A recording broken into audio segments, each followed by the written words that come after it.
Yes, good morning mga kaagaw. Ngayong araw na to, magluluto tayo ng putserong tulingan. Since marami ang tulingan ngayon, mura doon sa palengke, ito po ang putahin natin ngayong araw. Ito po yung mga natin, mga ricados, sili haba, sibuyas, luya, bawang. Sa gulay naman, may repolyo tayo, Baguio beans at saka prutas, saging na saba. Ayan na po, ini-slice na po natin yung mga natin. Tapos ito, pre-cook na natin tong saba natin, prinito natin. Pero wag muna natin ganong lutuin. Doon natin siya ipapaluto talaga sa kasama ang sarsa. Ayan.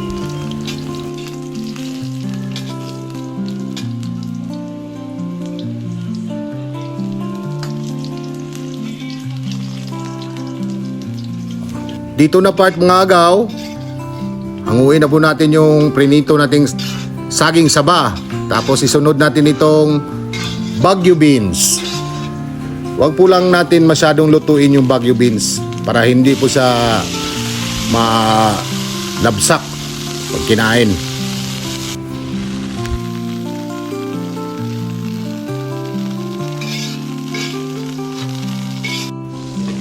Ngayon, magigisa na tayo ng ating mga ricado.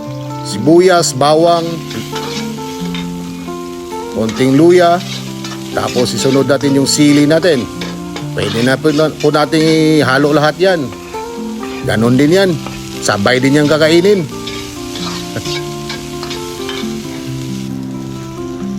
Tapos maglagay na tayo ng ating tomato paste.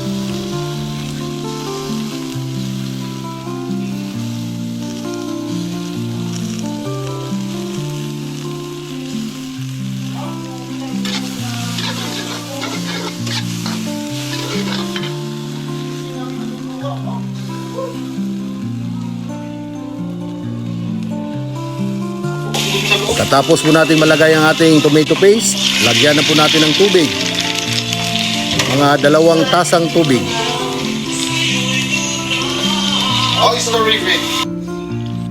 Lagyan po natin ng oyster sauce. Siyempre, mamasitas yung gamit natin. Masarap yan eh. Ating mga konting pampalasa. Lagyan na po natin ng mga pampalasa. Optional lang po ito.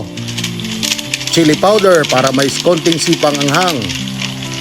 Tapos lagyan po natin ng smoked paprika kung meron man po tayo. Optional lang po ito mga kaibigan, mga kaagaw. Optional lang yan.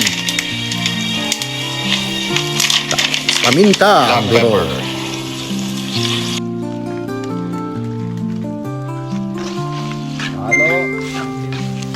Ayan na po. Halo-haluin natin.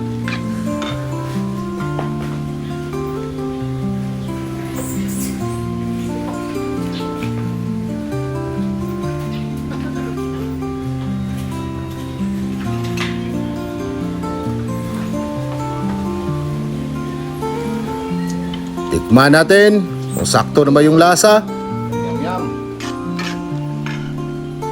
Lagay na natin ang tulingan. Tapos ilagay na natin ang ating piniritong tulingan.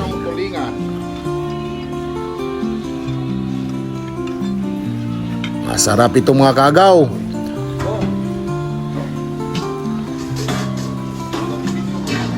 Konti lang gastos nito. Tulingan, mura lang. Halo-haluin naman natin ulit.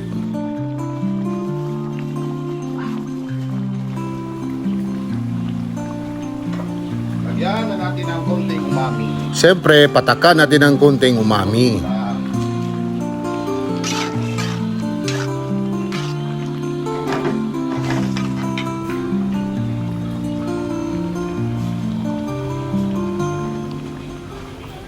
Tikim konti. Tikman natin.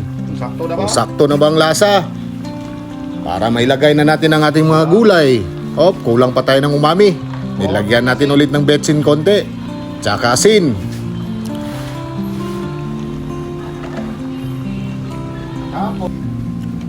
Ngayon na part, naghiwa na tayo ng ating gulay, repolyo. Tanggalin lang po natin yung pinakagitna kasi matigas po yan. Tapos huwag masyadong liitan yung yung hiwa niya para hindi madurog. Ayan, tinanggal ko na po. Tapos, lagay na natin ang ating... Tapos dito na part, nilagay ko ng repolyo, nilunod ko na sa ating ulam. Konting halo, tapos sabay nito mga na-pre-cook natin na saba at saka Baguio beans. Yan, halo-haluin lang po natin. Sama na natin yung siling bell pepper natin.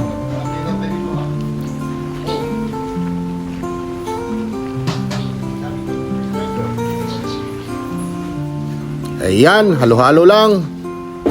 Hinaan lang yung apoy para hindi masunog yung ilalim. Since yung salsa natin medyo malapot yan. Pangit pag nasunog, papait. So nilagyan ko ulit ng konting tubig kasi sobrang lapot. Wala po tayong ilalagay na pampalapot dito. Kusa lang po itong lalapot dahil nga sa tomato paste niya. So yun lang. Halo-halo.